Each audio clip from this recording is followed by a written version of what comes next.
जय भीम नमो बुद्धाय साथियों। आज हम दीक्षा भूमि में हैं नागपुर में और यहाँ आकर के इतना अच्छा लग रहा है। इसका वातावरण चारों तरफ से इतना अच्छा लग रहा है। वो ऐतिहासिक क्षण फील हो रहा है जब बाबा साहब ने लाखों लोगों के साथ में यहाँ धम्म दीक्षा ली होगी।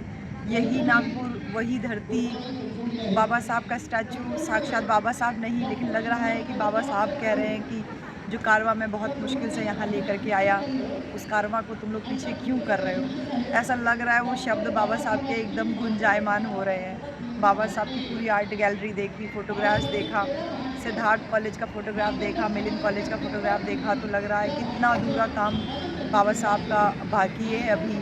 साहब कांशीराम तो उसको एक स्टेप आगे बढ़ा पाए, हमको राजनीतिक शक्ति बना पाए, राजनीतिक सत्ता में भागीदारी का एहसास करा पाए।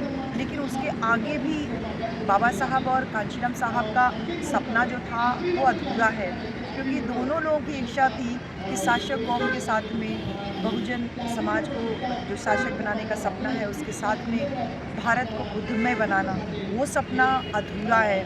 और ये दीक्षा भूमि चीख चीख के कह रही है कि वो सपना आपको पूरा करना है। वो सपना आप डुअलिटी ऑफ माइंड में नहीं पूरा कर सकते हो, दो धर्म को एक साथ लेके नहीं पूरा कर सकते हो। जब बाबा साहब बुद्ध धर्म की दीक्षा से पहले हमको 22 प्रतिज्ञा देते हैं तो कहते हैं रुको। वो शब्द अभी भी लग रहा है कि बाबा साहब बोल रहे हैं कि बुद्ध की दीक्षा लेने से पहले आओ 22 प्रतिज्ञा की शरण में। वो 22 प्रतिज्ञा जो धम्म को एकदम स्थापित कर रही है कि 22 प्रतिज्ञा अगर आप लोगे तो आपके मन से वो प्रत्येक प्रकार का डर, वो प्रत्येक प्रकार का भय वो ख़त्म हो जाएगा। आप कभी भी किसी भी देवी देवता, भूत प्रेत, किसी चीज़ से आपको भय नहीं लगेगा। आप बुद्ध में विश्वास करोगे और बुद्ध ईश्वर को नकारते हैं, बुद्ध आत्मा को नकारते हैं।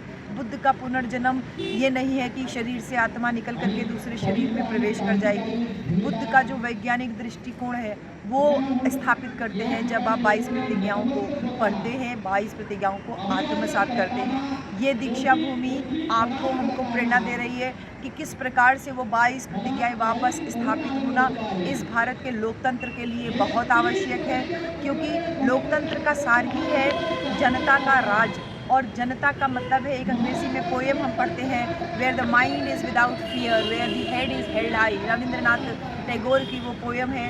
कहते हैं कि जहाँ पे मन बिना भय के हो, जहाँ मस्तिष्क बिना किसी डर के सोच सके, लोग अपना सर ऊंचा उठा के चल सके, तो ये संभव है कैसे? संभव है ऐसे लोकतंत्र में जिसकी नींव बाबा साहब रख करके गए, जिसकी नींव शाक्य मुनि तथागत गौतम बुद्ध के संघ के द्वारा स्थापित हुई, जिसकी नींव बाबा साहब 14 अक्टूबर 1956 को रख के गए।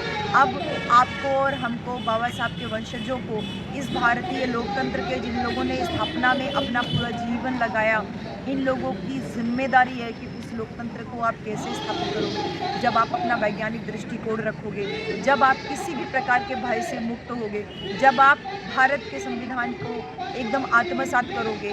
संविधान की प्रस्तावना जब कहती है अंतिम शब्द में कि इस भारतीय संविधान को हम आत्मर्पित करते हैं, जब आत्मर्पित करते हैं तो बाबा साहब के वो शब्द जो इस दीक्षा भूमि में गूंजे रहे होंगे कि वो सपना था भारत को बुद्धमय बनाना। बुद्ध का मतलब वैज्ञानिक दृष्टिकोण देना, तो वो दृष्टिकोण देना अभी हमारे लिए बाकी है। चारों तरफ हम देखते हैं भेड़ चाल लगी हुई है अंधविश्वास, पाखंड फैलाने की।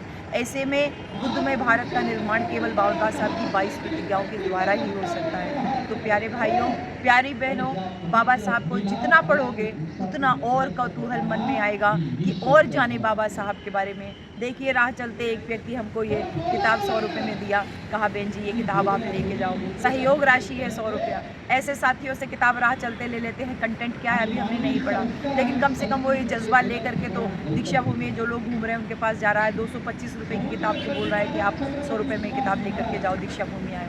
ये जज्बा जो बना के रखा है, ये जज्बा हमें बरकरार रखना है कि कोई भी व्यक्ति किसी भी तरीके से कोई भी काम करने से पहले वो नीचा ना समझा जाए, छोटा ना समझा जाए। दीक्षा भूमि पे बाबा साहब का संदेश लेकर के मैं डॉक्टर इंदु चौधरी, बनारस हिंदू यूनिवर्सिटी में प्रोफेसर हूँ, आप सबसे अपील करती हूँ कि जो सपना बाबा साहब का अधूरा है उसको आपको हमको मिलकर पूरा करना है। एक एक शब्द बाबा साहब के बार बार हिट कर रहे हैं कि वो सपना आप बहुजन लोग ही पूरा कर सकते हो। सभी साथियों को बहुत सारा मंगल कामनाएं, बहुत सारा धन्यवाद।